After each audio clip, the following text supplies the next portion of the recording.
So July 14th, Tuesday, the devotional app that we have is has a New Testament text, and what it's been doing is, as it follows the common book of prayer, we're going through the book of Acts. And the passage this morning that stood out to me was in Acts chapter 20, verses 7 through 12.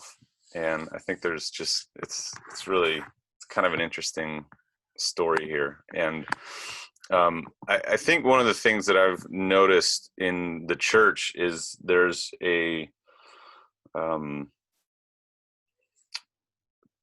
dialogue about making sure you believe the right things, and then there's sort of like on the other side there's this dialogue about making sure we do the right things. And the fancy terms for that are orthodoxy, believing the right things, and then orthopraxy, practicing and doing sort of the right things. And you see that conversation these days. I think a lot of the times, we talk about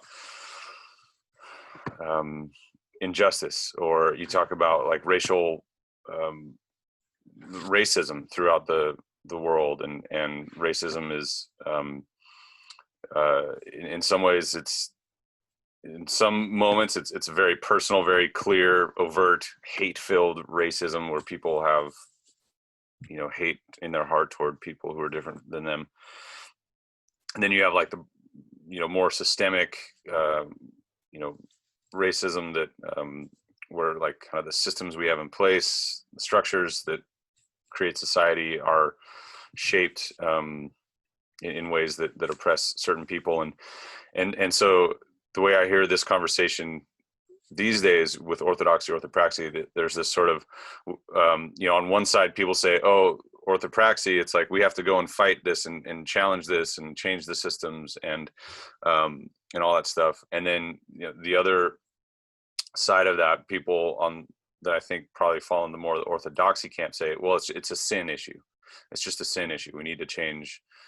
We need to make sure that we're reconciled to Jesus, because the systems will never change without all this stuff. And for some reason, the church continues to find itself in this false dichotomy where it's one or the other. And there's this passage in Acts that it's just really interesting. So Paul is there, and he's having a discussion with some people. And so on the first day of the week, this is Acts 20, verse 7. On the first day of the week, when we met to break bread, Paul was holding a discussion with them. Since he intended to leave the next day, he continued speaking until midnight. So by the way, anyone that gets upset with me for going like 35, 40 minutes instead of 25 or 30, like first off, like no one has yelled at me yet, but second, at least I'm not going until midnight, right? But he was going to leave, so it's he's like, all right, I'm leaving the next day. Let's continue speaking. He goes until midnight. There were many lamps in the room upstairs where we were meeting. A young man named Eutychus was sitting in the window, began to sink off into a deep sleep while Paul still talked longer. Again, here's some encouragement for those of you preachers who've anyone's ever fallen asleep in the middle of your sermon. Take comfort, because the Apostle Paul experienced the same thing. Overcome by sleep, he fell to the ground 3 floors below and was picked up dead. It's helpful to note that it's assumed that Luke was the author of Acts, and so Luke Acts is sort of this combined chronicling of the life and ministry of Jesus, and then the life and ministries of the early church. And that many believe that Luke was a physician, and so when there's a moment here concerning the physical health of someone, I think it can be assumed that Luke is trying to make a point here that their death had come to this kid. He was picked up dead. So Paul went down, bending over him, took him in his arms and said, "Do not be alarmed, for his life is in him." Then Paul went upstairs, and after he had broken bread and eaten, he continued to converse with them until dawn. Then he left. Meanwhile, they had taken the boy away alive and were not a little comforted.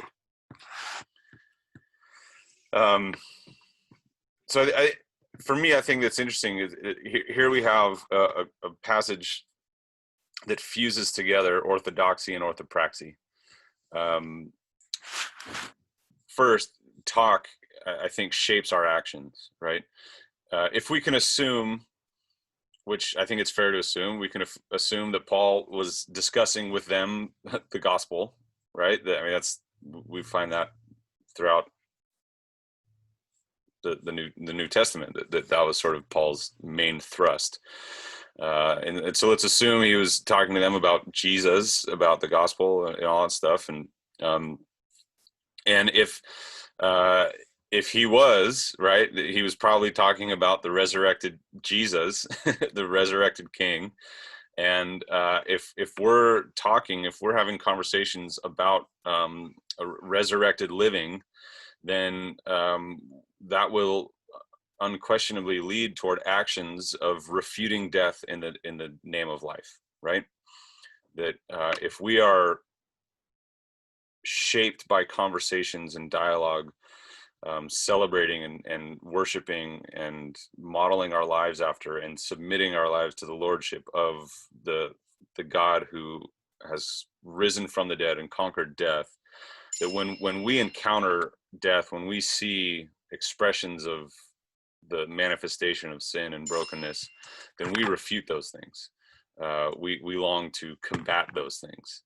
I think it's interesting, elsewhere in Scripture, Paul even talks about how he wishes he was dead. He's like, I wish I could just be with Jesus, but he says, no, it's more important for me to be here and continue into this work of spreading the gospel. And so I think here, Paul in so simple and powerful a way fuses that gap of right belief, of right talking and ideas and all that stuff, and the right action.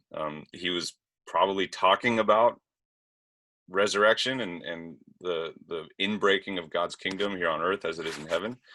And then when he sees death and brokenness, he goes and is an agent of that kingdom of bringing life where there was death.